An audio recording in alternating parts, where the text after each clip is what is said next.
The reason why even a 10-minute daily drawing exercise can be so helpful in helping us to learn to draw quickly is because it's one learning cycle.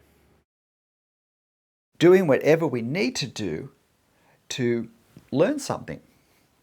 It's not just the fact that we're putting pen on paper, it's also the fact that we're choosing something that is appropriate for us to draw, something we have a chance of drawing. It's not too hard or it's not too easy for where we're up to.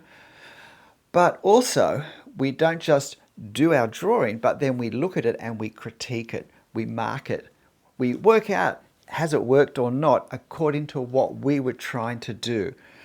It's not just looking at what looks wrong, it's also looking at what looks right. It's looking at what does convey the effect I wanted, but if there are problems, what are the problems? Because this will give me a focus for my next drawing. And it may be that by redoing this learning cycle, by drawing the same drawing again and putting into practice the things that we've learned and doing that sooner rather than later, that we can really strengthen that learning cycle for us. That in fact we can almost guarantee that we will carry improvement on that aspect of our drawing into our next drawing.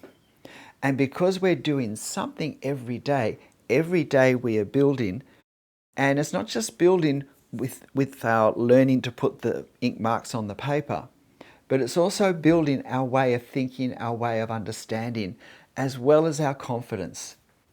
Because confidence is a hugely underestimated and often overlooked part. I could do 6 10-minute drawings a week and have done 60 minutes of drawing. Or I can do a 3-hour drawing on the weekend, spend 3 times as many minutes actually drawing, and I will almost guarantee you'll be learning a whole lot more by doing 6 10-minute drawings than you'll learn in that 180 minutes of drawing once a week. Because we really get to focus on things bit by bit and really work out what's happening, and then from that place to change what we're doing or build on what we're doing in the next drawing. Think of daily piano practice. Short amounts of drawing every day, you can't beat it. And I hope this playlist, although this is only the 3rd one, I'll make at least 10 for this. It means we don't have to try and find something to draw. We can just start straight away with our drawing. And we get to also consolidate our process skills, such as what is the best place to start a drawing. By starting lots of drawings, we get lots of practice at these really important skills that are really big picture for our drawing. I do have some other playlists where I have similar things. Some of them have a broader range of subjects, but this playlist is just going to be architecturally focused. So if you really enjoy architecture to look at, let alone to draw, and you also keep coming up at recurring architectural elements, this is a great focus to have in our 10-minute drawing exercise. Now, the first thing we need to do though is still to spend at least a minute looking at our subject and just seeing, okay, what's the perspective? Where is eye level?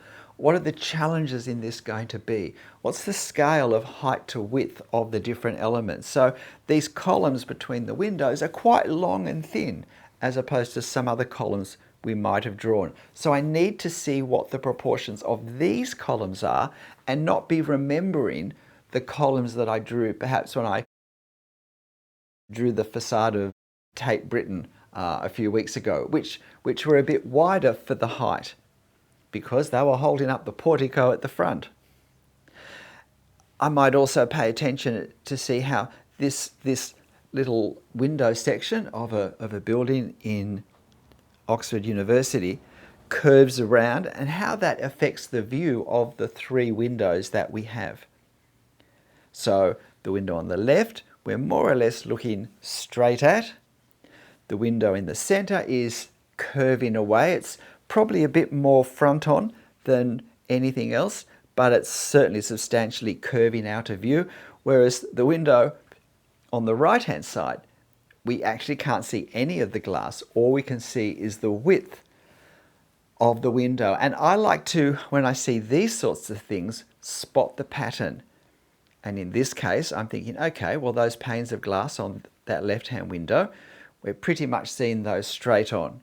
And we notice that there's 1, 2, 3, 4, 5, 6 in the upper window and 8 in the lower window. Now, as it curves around, we can see that we see less of the left-hand panes of glass. And what we see of the right-hand ones is also a bit compressed because foreshortening is happening now. This pane of glass is curving away from us, and so it visually starts to narrow as it moves further away.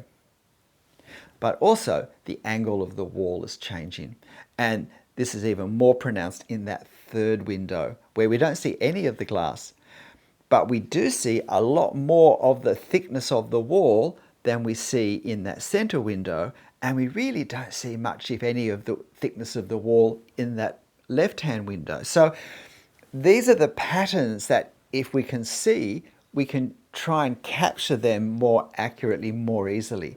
If this was a larger wall and a broader curve, we might have had 5 or 6 or even 8 windows on it, then that transition from seeing a window directly in front of us straight on to where we basically see it straight on to one where we don't see the glass at all, that transition, instead of happening across 3 windows, might be happening across 5, 6 or 8 windows.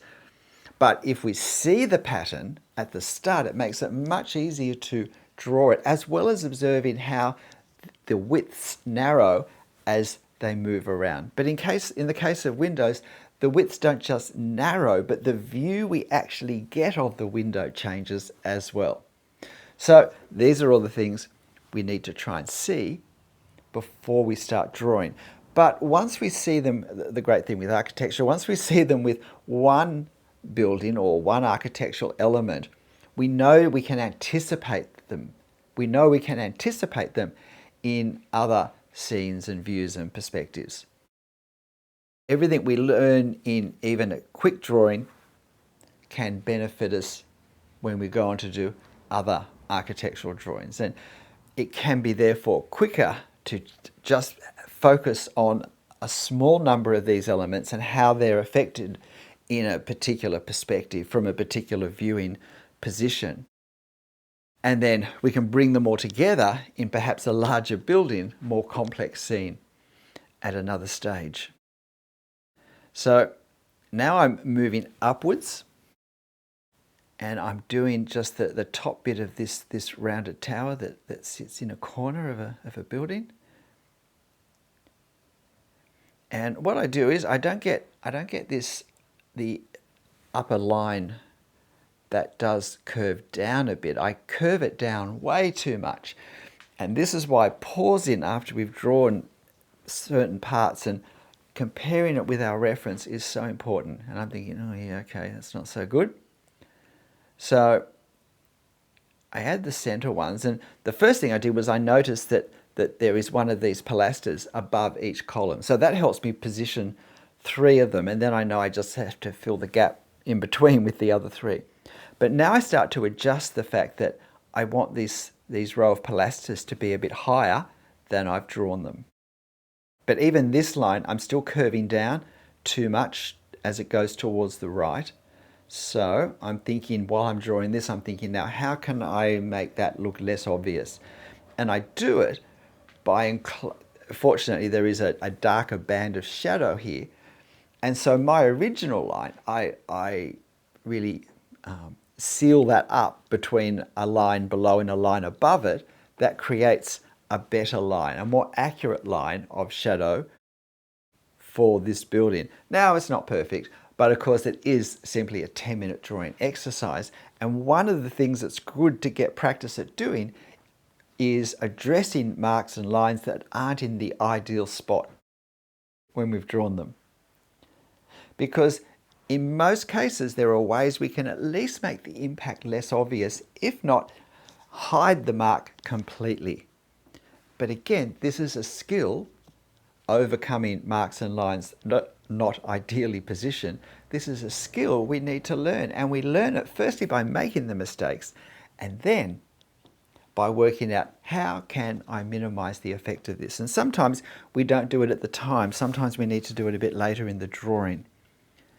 The other thing you'll notice I'm doing here is with this finial, I'm lining it up with not the pilasters underneath, but the windows I first drew.